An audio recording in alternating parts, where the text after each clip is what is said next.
and welcome to Compass, a production of Pioneer Public Television. I'm Les Heen, your host for Compass. This is a weekly discussion of public policy and important issues facing our viewing area.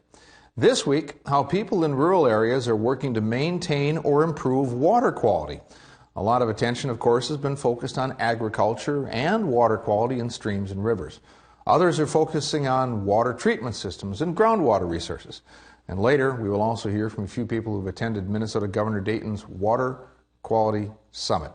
First, the story of a pilot program called One Watershed, One Plan.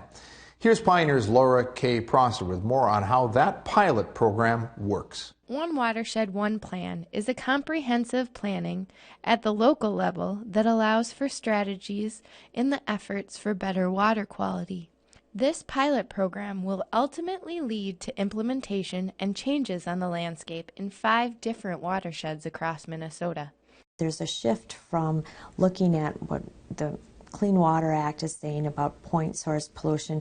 We saw an increase in non-point pollution, which is basically kind of pollution that's sprinkled across the landscape. So we really saw a need of identifying these waters maybe as having water quality problems, but what we wanted to do, for us, it was about solving it. How can we work better together to solve the problems out there? What our answer was instead of each of us having all these individual plans that were required, what can we do collectively to bring our expertise to the table? To start out, there were 5 pilots selected, and they were all across the state. The state has always provided local funding for local water management. However, with the more comprehensive watershed approach, new means of funding have arisen. You know, for our soil and water districts, again, we're kind of that boots on the ground, working one-on-one with the landowner and looking at what are some of these solutions. And some of it, again, it's a shared cost, working with farmers, landowners, producers, what they can do to help contribute. The other piece is, what's the educational component? That's a harder one to fund and acknowledge in public policy arenas. So how does the information get disseminated? How do you talk about these issues with the public? And how do you document how that had an impact on the community? And sometimes that can be a little bit challenging.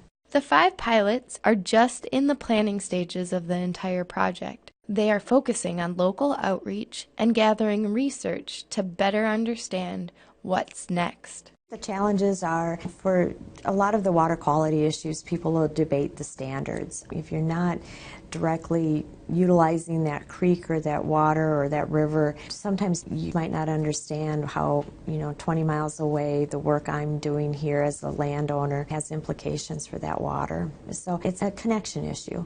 I think the other part too is trying to make sure that you can show outcomes.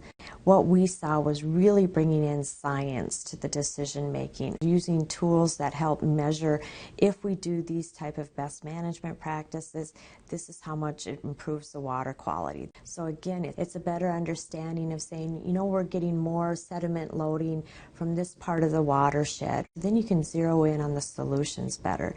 But the local governments and organizations involved in the One Watershed, One Plan pilot have found they can't find success by themselves. It's the individual citizens that have roles to play as well. You want to have a legacy for future generations. So what we see is having the local citizenry involved in the decision making and understanding the water quality issues helps to solve it instead of getting in defensive modes or probably looking at, no, it's not me, it's somebody else. Even small things like how much water they use, when do they use it for irrigation, how do they farm, how do they do their businesses. Those are all things that you collectively look that have implications for water quality across the landscape in the watershed.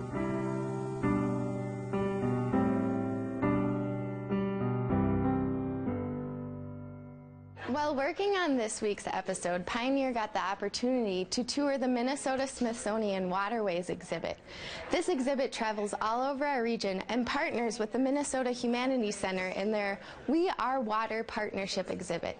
These exhibits prove that everybody has a story to tell about water and everybody has a responsibility to water quality. Check out what you can do. When people walk through the Smithsonian exhibit, one of the really exciting things is that the Smithsonian has built all sorts of really great ways of interacting with the exhibit. So they have a display about how much water does it take to build a car, to make a pair of jeans. There's also a beautiful set of touch panels where you can just sort of scroll through and see stories from all around the country about people's cultural experiences with water, people's own water stories, and everybody actually has a water story. Everybody uses water, of course, everybody drinks it, everybody bathes in it, you know, all of those kind of really sort of everyday things, but then there's a lot of sort of spiritual connection to water. There's artistic connection to water. And people, once they start thinking and reflecting on what water means to them, they realize how it goes throughout their whole lives. That relationship to water really helps kindle that sense of responsibility to water, right? And this reciprocal relationship. So water is not just something we use, it's not a resource, it's something that goes deeper than that. Water is, while it's something that matters to everyone, it's hyper-local. And so the We Are Water Minnesota exhibit tells that statewide story, but it also has specific parts that are just geared toward the local area, the local host site area. So we have developed a story map, which brings together stories from local individuals. We sent interviewers into each of these communities to talk to people about their relationships with water, what they're already doing to preserve water, and how they think about water in their lives. We really wanted to focus in our complimentary exhibit on Minnesotans' relationships with water and Minnesotans' responsibilities to water. I think there are really two things that I hope will come out of this exhibit. So first of all, there's the personal message. What I do matters. I can change water by doing things differently in my own life. The second thing is that I really hope that people will take advantage, be a part of, make connections with the partner groups in the local host sites that are really putting together things on the local level. Because conversations about water and water use are only going to get harder. They're not going to get easier. In many ways, the exhibit is just a product, right? It's not actually the thing that is going to make the biggest difference. The big difference is that our host sites have put together groups of partners who are working on water issues, who are thinking about water in their community on a deep level. And so their exhibit, the statewide exhibit, reflects those partnerships and those connections. And we're hoping that visitors to the exhibit will get hooked up to those partner groups and really figure out what they can do to be in better relationship with water, to take more responsibility for water in their local area.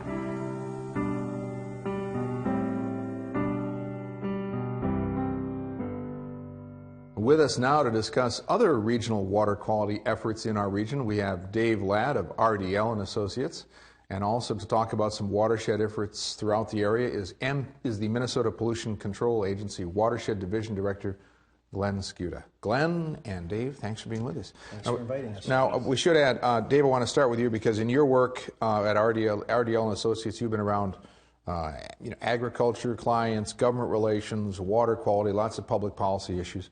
And it strikes me that for what you do, or for what anybody looking at this must say, where do you start with water quality? Because, I mean, there's so much going on here, from lakes to rivers to streams to groundwater. Where do you start when you're working with agriculture or other interests on water quality?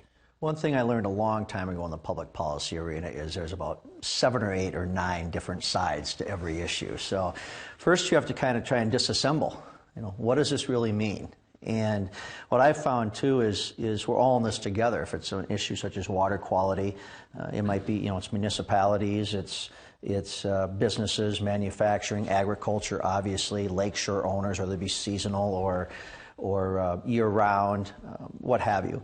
And so I try and disassemble that and say, where's some common ground? I mean, there's also challenges around the state. I mean, southwest Minnesota is different than southeast, and it's different than the Red River Valley, as we've seen, and of course the northeast and the central part. So what might fit? And so I always try to just kind of make it into digestible pieces and kind of see where there might be opportunities going forward. And water quality is a perfect example of that because it is so broad and it is so wide and it is so deep, pardon the pun, that it gives you plenty to work with.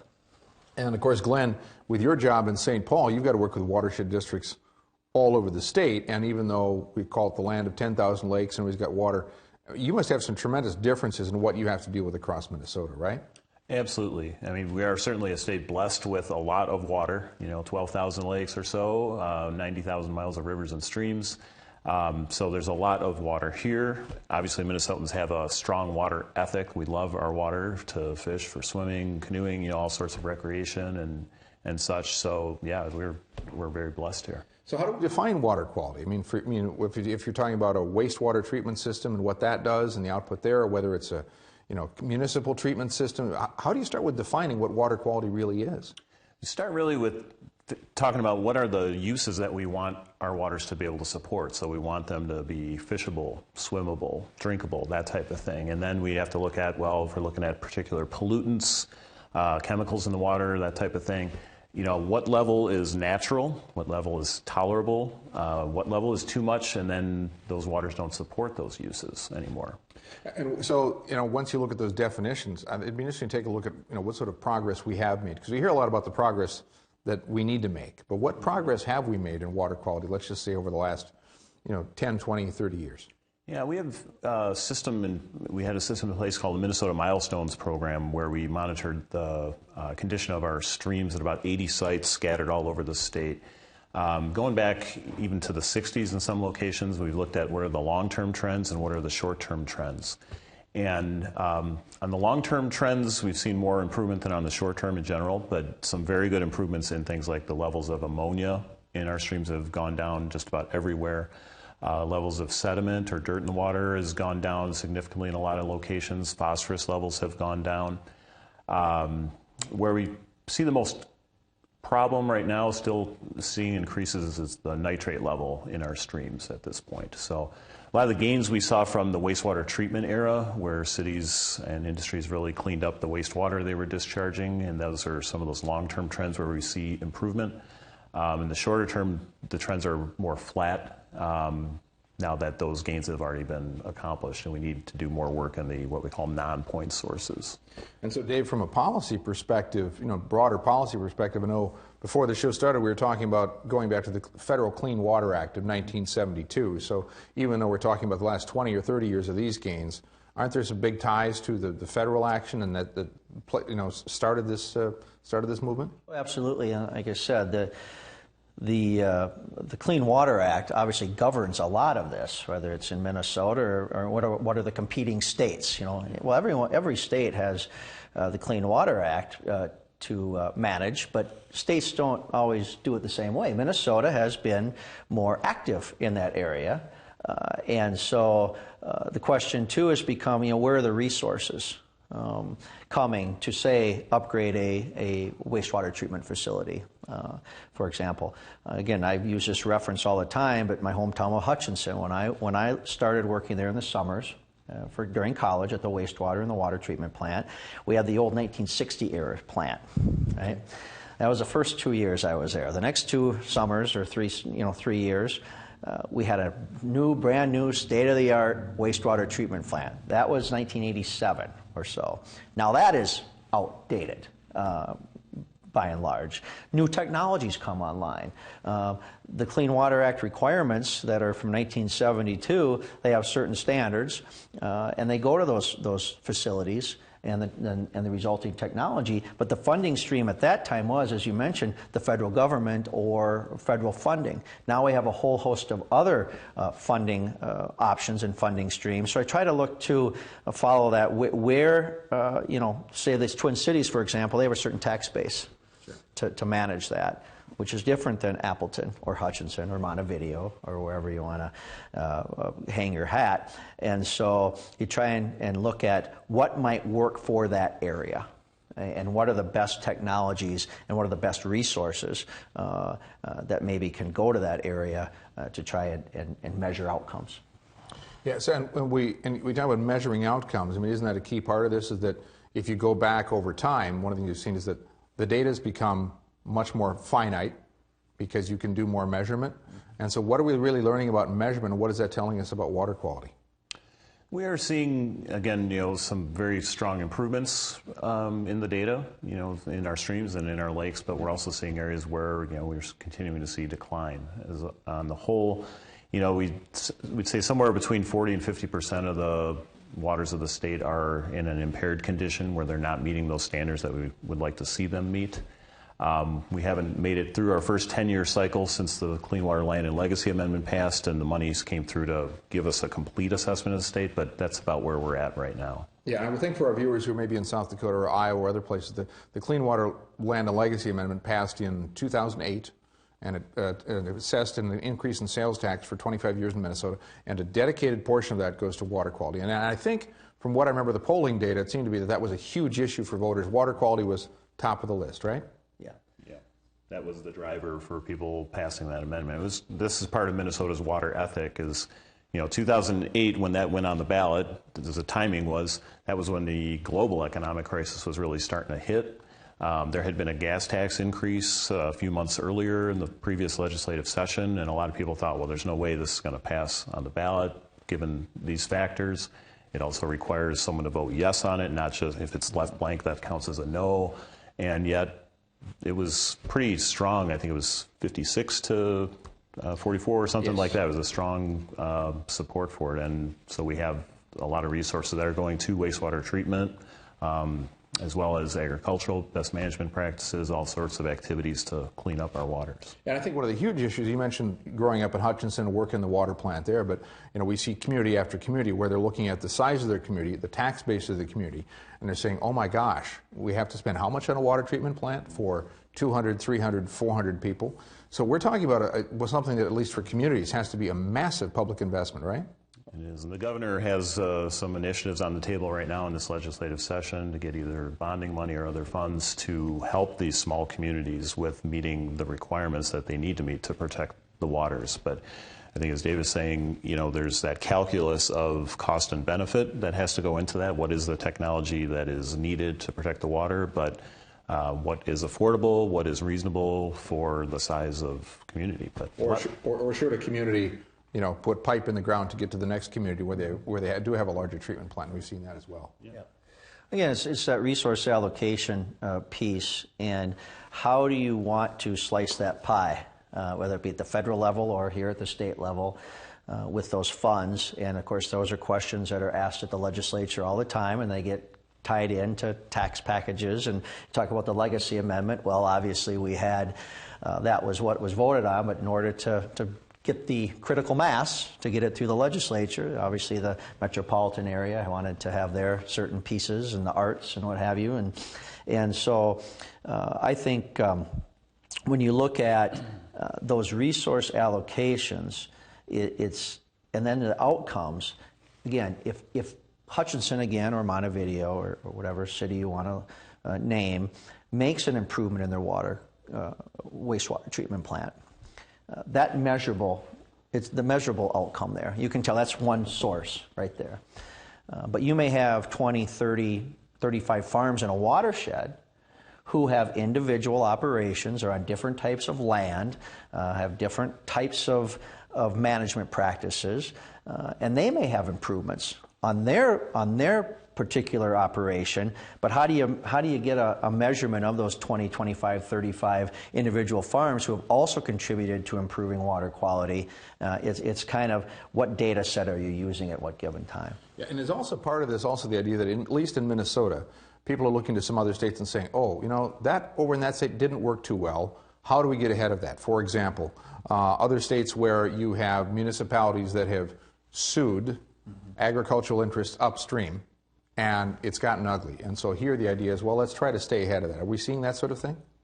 Yeah, I think we have a lot of cooperative programs operating in the state right now trying to get ahead of that sort of thing. The Department of Agriculture has the Ag Water Quality Certification Program, which, kind of lays out kind of the suite of best management practices that, apply to most farms, and it can be tailored for particular operations, but really sets out some goals and some strategies for farms to follow so that they are being protective of water quality. And there's I think a few dozen farms that have been certified at this point. There's hundreds more in the pipeline to get that certification. So that's a nice kind of cooperative model of trying to get everybody working together for clean water.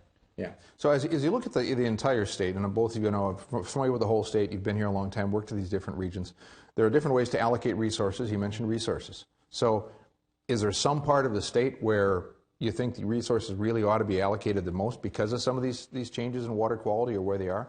Are some places where you say, ooh, that part of the state's really different, that needs a special focus? In my opinion, and this kind of loops back to my initial comments, is we're all in this together, right? So we tend to focus on outstate. You know, the range, the Iron Range has its opportunities and its challenges, and as does Southwest, Southeast, but so does the Twin Cities, you know. So I don't know if there's any, in my opinion, any area of the state worse off than another. It's just that the challenges are different. Sure. You know, parking lots, roads, you know, those sorts of things. Lawn fertilizer. Lawn fertilizer, you know, again, lake owners, homeowners in general. So I don't know if there, in my opinion, if there's one that is more challenged than the other. It's just finding that right mix and not forgetting that, again, whether it's manufacturing, agriculture, municipalities, you know, everyone, if you live, play, and work in a watershed, you impact the water quality for good or for otherwise in that watershed. So I think it's just a matter of understanding the dynamics of each kind of area and then what resources you bring to bear. Well, and also isn't this part of the fact that if you look at the state, watersheds may or may not be organized the same. Some watersheds, there's been a very active watershed authority for a long time looking at these broader solutions. In other parts of the state, the watershed may not have been very active. I mean, are we seeing a trend there that we can identify in terms of watersheds working together or changing things? It is a mixed bag. You know, in the Twin Cities metro area, there's authorizing authorities where you have watershed management organizations, watershed districts, and they pretty much cover the Twin Cities area. In the Red River Valley that you mentioned earlier, there's watershed districts over almost the entire valley, and that was driven by the severe flooding that valley's experienced over time. There's a few other districts in the Minnesota River Basin, but so those are like the local units of government type authorities. There's other watersheds where it's really been more of a grassroots effort, and it's more of an NGO type of an organization. That's NGO meaning non-government. Sorry, okay. non-government organization that's helping to coordinate things. And where I think if there is a trend, I think it's a little bit more towards that. I don't know that we're seeing a lot more of the formal governmental units being established, but there are more kind of the grassroots organizations as people are getting more aware of the water issues, and as there are more resources to work on the water issues that I think are starting to kind of bubble up to, enable people to be good stewards of their water. And part of this isn't also, that as you talk about some of the areas where we've seen improvements, and let's say nitrates is one of the areas where we still have a lot of work to go, is the trail on this then, because it's nitrates, then people look at nitrogen, which leads to nitrogen fertilizer, which leads back to agriculture. So for people in agriculture who may say, why are we getting so much attention? Isn't it that link? And then as part of that, discussion of the zone of the Gulf of Mexico and the whole Mississippi River watershed. Isn't it all sort of people looking piece by piece upstream? Right. It's looking at what is the situation in whatever part of the state you're in, and if you want to make something better or you want to protect something that's good, you have to figure out what's causing the issue. And in an agricultural setting, it might be nitrogen fertilizer over row crop, over coarse soils that allow it to drain through and then discharge to the streams. In an urban setting, it's going to be the parking lots and the rooftops and the hard surfaces that don't allow water to infiltrate. So then you look at, okay, if it is that urban setting, where can we do rain gardens, additional stormwater ponds or treatment, alum treatment system like they do in my city that takes the phosphorus out of the stormwater before it gets to the lake. In an agricultural setting, is there something that could be done about application rates or the way drainage is done or, or measurement? Because some farmers are getting more active in looking at within a given area, what's the real measurement? Yeah. If you take a series of farms or small farms, it's one thing if you take a big watershed and say, okay, at the end of this watershed, here's the measurement. But what is coming off these farms or these sections, are we seeing progress there, you think, Dave? Well, I think it's kind of, again, what you're measuring. It's, if I'm not mistaken, I think the number one, I hate to use that term, pollutant is mercury. And we talk nitrates, and we get that stream, again, pardon another pun, sure. But back to agriculture and that sector.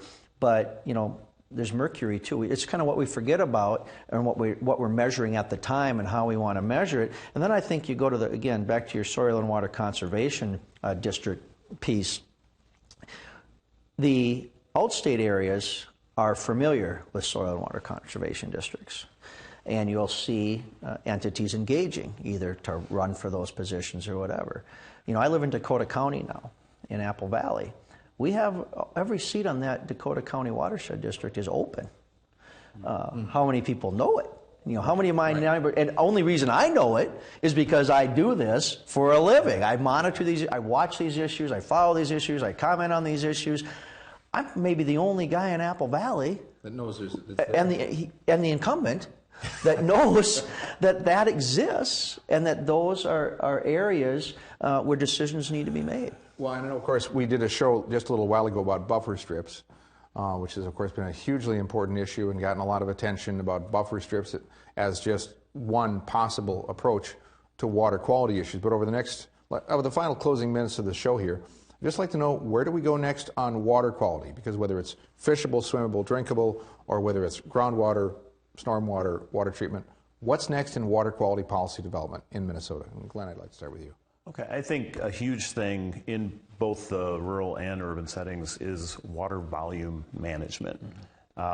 We do a lot of damage to our natural waters when we have increased volumes and strength and intensity of artificial discharge, whether that's from drain tile or ditches or from sewers.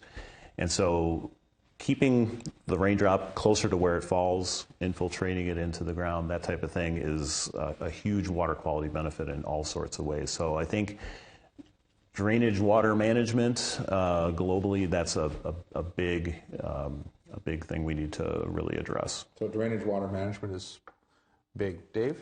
Well, I would agree. I mean, in part that it's not necessarily, I've had conversations up in the Red River Valley with some people who say it's not necessarily what we're putting on the land, the nitrogen, it's how we're keeping it there. You know, what we're doing to keep it and what happens after it goes on the land. I also think that the entire state, all taxpayers, all citizens, all sectors of the economy would benefit, and I think you're going to see this from policymakers, would benefit from, you know, more science-based, peer-reviewed efforts by whether it be MPCA, EPA, or other entities. You know, it can be any entity, and bringing that science into the equation, the science-based piece and peer review piece into this, which I think would benefit everyone. Sure, and of course, you know, you can go to the MPCA website, learn more about water quality there, or many other sources. So great to have you both on the show. Glenn, Dave, thanks for being with us. That's it for this week on Compass. Join us next week as we take a look at railway replacement policy and efforts by a local railroad and the Minnesota Valley Regional Rail Authority.